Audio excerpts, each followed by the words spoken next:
guys, it's your girl Nick, and this is another amazing episode of Boat Knows Business. What is the Boat Collective, you ask? We are 50 Black women-owned businesses, all grossing each over $1 million, and we're telling you our stories, our how we got started, our early influences, what got us into entrepreneurship, and finally what we are hoping comes out of the collective of these amazing owners. All right. So today is without exception. We are going to have an amazing conversation with one of my longest business girlfriends. I've known her for many years, and she is one of the early, let me see, I want to say trailblazer inspirations for the Boat Collective. We'll tell you all about it soon. This is Dr. Keisha Mack. Hello, Hey there. Hi, Nick. Thank you for having me. I'm so excited to be here to talk about this. Well, I'm so proud of Journey you. with Bo. Yes, girl. And I'm proud of you always. You know, I love every small business person, and you and your partner have been in this game for many, many years. And so we can't wait to get started talking about not only your business, but your becoming story. You know, this is how we do. We need to see what were your early influences? What was little Keisha like as a child? Where were you born and raised? You know, what was your family life like? And looking back now, can you see some of those influential moments that kind of made you go into the career that you're in now? Yeah, I can't wait. Let's get started. All right, girl. Well, tell us about your early influences. What's that first chapter of your life look like? So I am originally from Newark, New Jersey. That's where I was born and raised. My mom, a single teenage mom. I have a brother, and so she raised two children from a very young age. She had two children on her own, but it's so interesting because my mom never really felt like she was young as she was. She had two children by the time she was 16 years old. And she was very determined to do this and do it successfully because, my father had his own personal problems. So she said, you know what, I'm 16. I'm still going to be able to do this. And she did. But she always felt like an old soul. I never knew she was as young as she was until, I was much older. So raised in Newark, New Jersey, not from a lot of means, but my mom did a very good job of ensuring that we had great education, ensuring that we had a lot of exposure to different things. Even though she was, again, very young, she had a very old soul, and I think it has something to do with it. She told me the story, and I think this is, and I hope I get it right, that when she was maybe 16 or something like that, or 17, she lied about her age to get a job. And I guess back then they didn't do the checks that they do now. Right. And so she got this job, and everyone she worked with was in their 30s and older, and she was, a teenager. So they must have exposed her to a lot of different things. So we grew up in the home with listening to jazz, and I mean like Miles and, Gillespie, and just like real jazz, traditional jazz, I would say. And, going to Broadway plays and things of that nature. And again, not a lot of means, but she always exposed us to quite a bit. So we had good education. I went to a Catholic high school, graduated there, and then attended Howard University. Don't remember. I think I came into Howard undecided. So I did not plan on being a psychologist right away. I thought I was going to be a writer, to be honest. Okay. Was your passion fiction? Did you like documentaries? What, or research? Honestly, it definitely wasn't research. I thought I was going to be like a literature writer. Okay. I have no idea. Creative. Yes, I thought it was, but it's so interesting because I am not creative. Like, I don't consider myself a creative. However, in the work that I do, writing is involved, and I do consider myself a pretty good writer, and I'm a real stickler about writing, so it still translates. But yeah, I changed that really quickly when I realized, what am I going to do with this? I have no idea. And then I became a psychology major, and I've always been one of those people and students. You know, I was a pretty good student. Not the smartest one in the class, but the one that knew how to get the job done, and I knew how to work hard. And so I was always a pretty good student. And at that point, I realized that, okay, if you do this psychology thing, you have to go through to do your doctorate degree. There wasn't, now there's like you can stop at the master's level and get licensed and things of that nature. But back in the day, I'm not saying my age, but back in the day, you had to matriculate through your doctorate. And so at that point, I decided, you know, if I started it, I'm going to finish it. And so I did do my master's at Howard as well, and then I took a year off and worked in a private practice and did not like it. I did not like it. I could not wait to get back. What were some of the challenges? You know, I had a great interview a couple weeks back with one of our Bo sisters, and she said that, you know, she worked for other people, and, you know, the road with entrepreneurship, while hard, she said she realized she was psychologically unemployable. Yeah, that is a word. That is a word. I can relate. Honestly, I was so ready to not work for anyone again, but not even yet thinking entrepreneurial. I just was like, oh, I need to go back to school, because my mom said, you just gonna be in school for the rest of your life, aren't you? And I'm like, yeah. So I was ready to go back to school. Went back to school. You know, did my doctorate there. I had some challenges in graduate school. I'd like to share this part of the story because I think it's important for people to hear this, is that I did experience clinical depression when I was in graduate school, which really was interesting for me as a psychologist. Even when I began to realize that I was depressed, I even was like, therapist. So absolutely not. Signs? What okay, you were in undergrad, you got through that, you worked, you didn't like that. What let you what was a moment? Tell us a story about what you were like, there is something extra. Yeah, absolutely. I had gone through just a difficult time once I got into GW. That's the school where I graduated from my doctorate. Immediately knowing that I just didn't feel settled. I didn't feel like I belonged there. And I immediately thought, I don't want to do this, very early on in my program. But I was that student that if I say I'm going to do something, I'm going to do it. I had always been on this straight and narrow path. I chose from elementary school. Yes. I chose the elementary school. I chose my junior high school. I chose my high school. I applied to one college. I don't make mistakes about my education.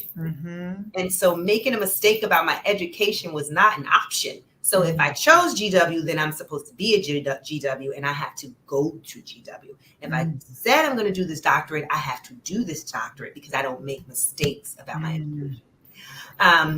And so I was really unsettled with being there, but because I don't make mistakes, or I didn't allow myself to make a mistake. So it just spiraled into this depression. I got through with therapy, and for a period, I did have to take some antidepressant medications. And I share this because this is a phase of somebody who may have experienced depression, and nobody would, may know it, but you don't have to continue to be. It's treatable.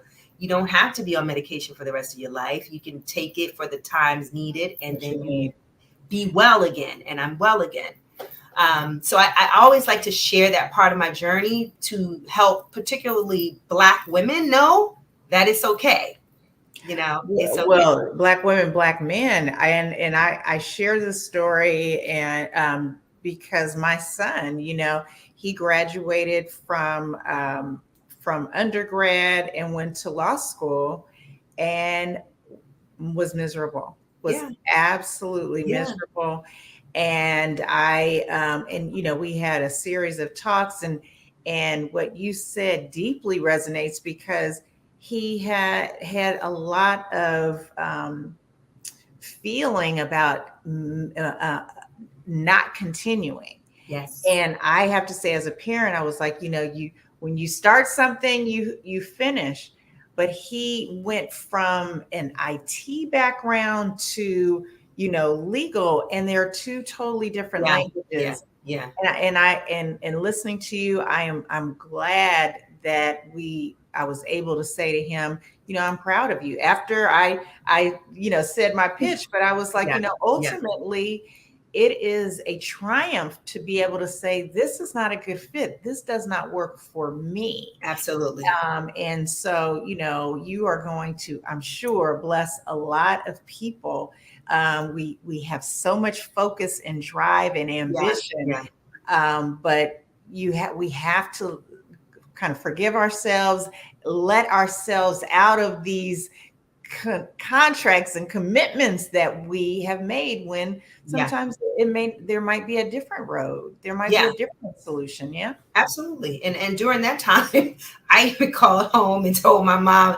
One day I remember calling home and telling my mom, Mom, I'm ready to leave. I want to go to culinary school. And she said, sure. After you're done, you can do whatever. So was that the right decision though? Okay, you're now So here's the thing. Successful. You Yeah. you finished the program. You have your mental health is intact. How does a person know when quitting is a good thing, and how does a person know when quitting is a bad thing? Right.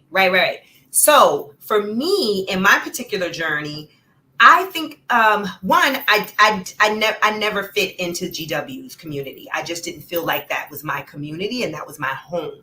Having come from Howard, especially, that was a big culture shock. But secondly, I thought I was losing my passion for psychology. Up to that point, I had enjoyed it until I started working and didn't enjoy working where I was working.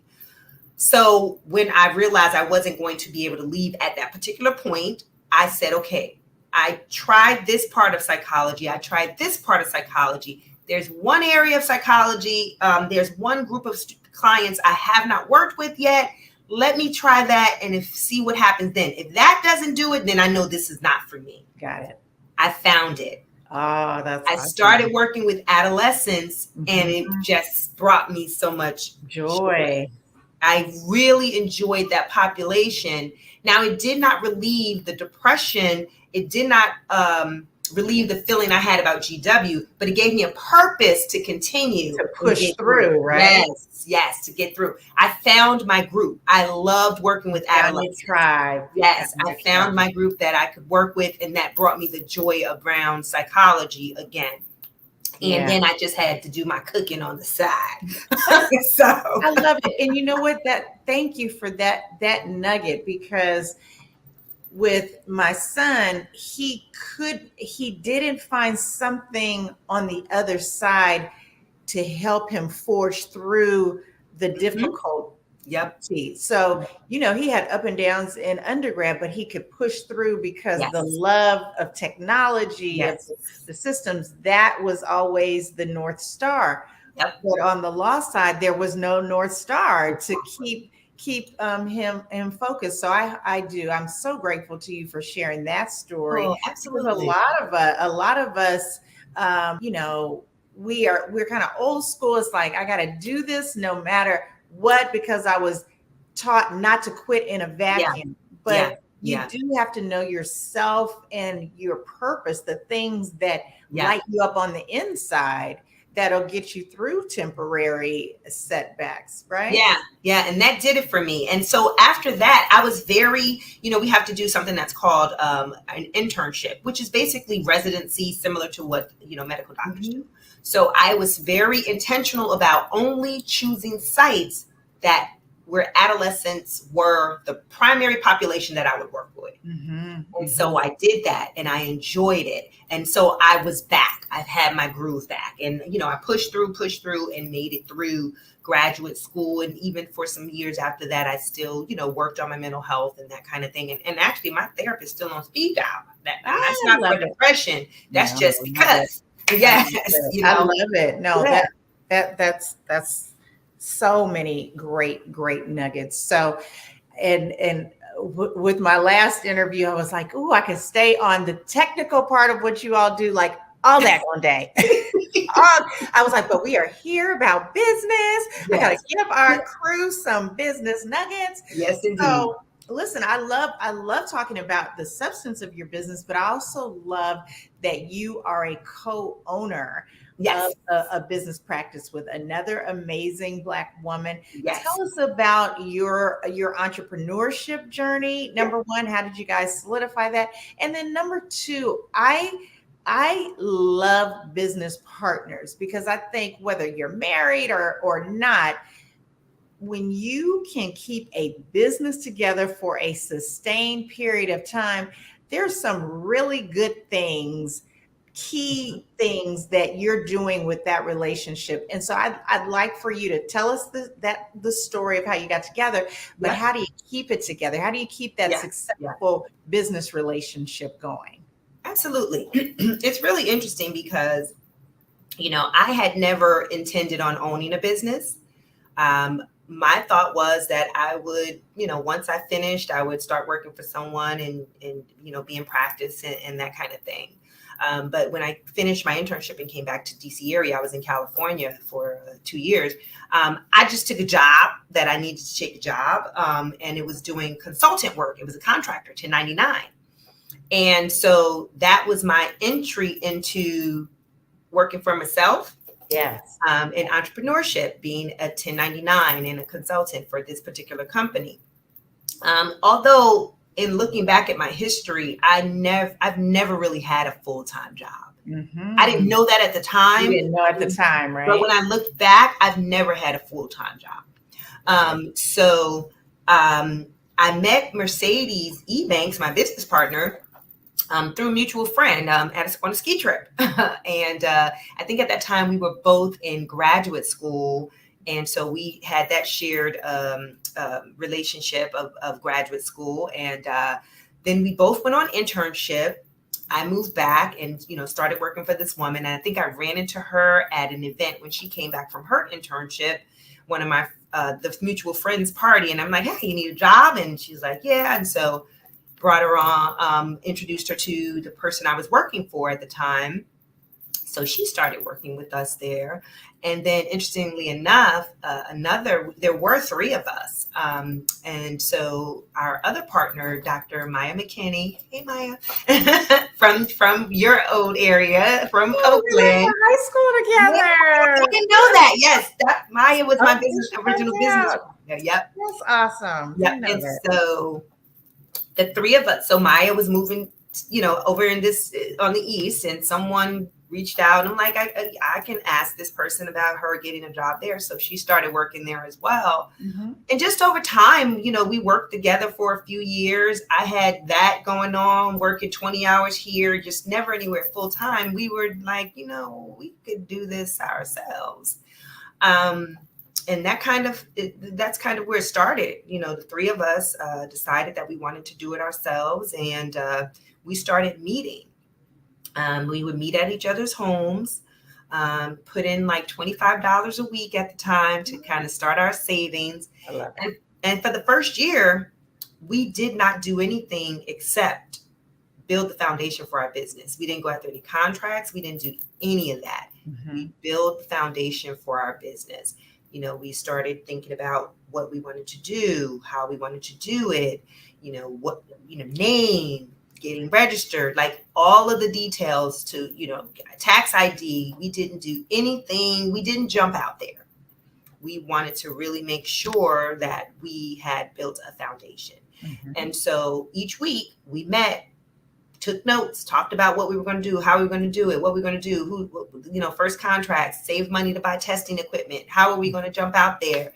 And we did that for the first year. And then after a year, we decided to go after our first contract. Yeah. And we did. And it was too big for us. And we did not do well. Even with the preparation we did, Yeah. we couldn't manage it because we were all still working elsewhere. Mm-hmm. We had no one who could really focus on the business, no one who could really ensure that the work was getting done, because we were ensuring that somebody else's work was getting done. Yeah. Yeah. And so, we had to regroup. Mm-hmm. We had to regroup after that first year. It was a big learning curve, a big learning lesson. And ever since that time, I think we've, done pretty well with managing our contracts and managing the growth. Managing the growth. Managing the growth. We jumped out there and got this big contract, and we were working full time, and we weren't prepared. Got it. That's a good word, because mm-hmm. that, and I feel like, me being a business consultant, that's starting and that's scaling and is everything, Yes. and how you do it. Are you prepared? Do you have team members on speed dial? Conventional wisdom does say, get the contract and then get the workers, right? However, if you're going to do that, it's got to be that quick turnaround time with the performance, right? Exactly. And we had consultants that we were using, but we weren't able to manage the business. Like, they could go out and work. They did their part, but we weren't able to manage the business. We had to do payroll. We had to manage. We had to review the reports and make sure they were going out. Exactly, the operations. Gotcha. So ultimately, Dr. McKinney decided that she wanted to do something else. So she left the partnership. And, at one point we were deciding whether we were going to keep the business or not. Mm-hmm. This is also something telling about me as well. From the time that we sat down and said we were going to start a business, mm-hmm. for me, it clicked. Yeah. Like, there was nothing, never thought about it before. Right. But from the time we said we are going to do this, the goal was we are going to build this business. We are going to create a business that will sustain us. We will each work here full time. Mm-hmm. And then we're going to be on Oprah. Yes. And be in Essence. That was our dream. We're going to be on Oprah and we're going to be in Essence. But that was the goal. And so for me, it clicked instantaneously. And back then I didn't realize it. But again, now, as being in this business and being in business for 16 plus years, I realized that I should have known I was an entrepreneur, because I come from a family of entrepreneurs. Yes. You talk about my early influences. My mom has always had a business. Even when she worked, she's always had a business. She had a very, very lucrative, and she had one of the very first upscale braiding salons. When I tell you it's upscale, it's like a museum in there. Like, she had high-end clientele. Her and my stepdad, very good business. Very good business model. She currently has another business where she she makes handmade creams, soaps, and doing very well. The Pink Bucket, shout out. So I come from a family of entrepreneurs. My brother has never had a job. He worked one day at a swimming pool and quit. One day when he was 16, and he's a music producer. My aunts and uncles, all my mom's father, everybody. So when it happened and it clicked so easily for me, it's in my DNA, right? Yes. And I've been on that path ever since. And while my partners still, like my partner, Dr. Ebanks, Mercedes, she still really enjoys the business and is fully invested in the business. But she also developed another passion for teaching. So she's also a professor. Okay. But for me, it's never been anything else. I love it. And I don't know if you heard yourself when you said it clicked, you start speaking in affirmations. We will have this business. We will be in Essence. We will be on Oprah. that vision was Yeah. very clear, Yes. Yes. and Yes. that was it's very powerful, and you have brought to life nearly all of those We things. still working on Oprah, I working on know, Oprah. girl, we all are. Maybe that's a great segue for the collective, girl, Yes. because she will not be able to deny us all We will 50. not. Not these 50 powerful Black women. Absolutely not. Well, listen, so let's talk about that. So you know, I've always seen you growing your business, and I love to tell the story about how, we met that one day, and I was telling you about, a story about, just needing more resources, just a little bit more. And you were so encouraging, to and supportive of the vision of what the collective could be. Tell me what your thoughts are now that we are down the road a bit, a few months. Tell me what your initial vision, staying on that path, Mhm, was mhm. for the collective, and what would you like to see for not only yourself but other Black women owners with the collective? First of all, when you came to me and you talked, said you wanted to talk about this, having known you and in other organization and seeing your leadership, I knew that if you had something that you were presenting, that it was something that you really thought about and something that could ultimately grow into something really big. Um, but when you shared it, I could see it. Like I could see exactly what you were speaking of. I could see how other groups of women in other cultures and other races had come together to create this powerful union that if we did the same thing, we could have similar and better results. And I remember us having this conversation too, and I hope you don't mind me sharing this, that you were saying, well, should I just call it the collective? And absolutely not. Nope, nope, nope. And particularly during this time, because Yes, it is time for us to feel unapologetically Black, yes, yes, yes, unapologetically Black. yes. Because I knew that's what you wanted to do anyway, because that Well, was what that was on your that heart. has always Mhm. been, the and since then I've gotten my elevator pitch a little better, in that, we absolutely support all women, and we support Yes, all women of color, and we support, our male counterpart entrepreneurs. What we want to do is say that there are unique things about Black women businesses.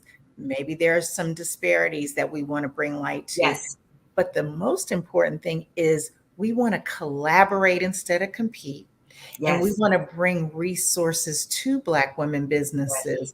And we yes. believe that doing it together, we'll be able to bring more, we'll be able to get more allyship. Yep, And that has manifest, in a really absolutely. big way. Absolutely. And that was something that I really loved about what you were saying as well, is not that we were just coming together for our own purposes, but to also uplift other smaller Black business women owners.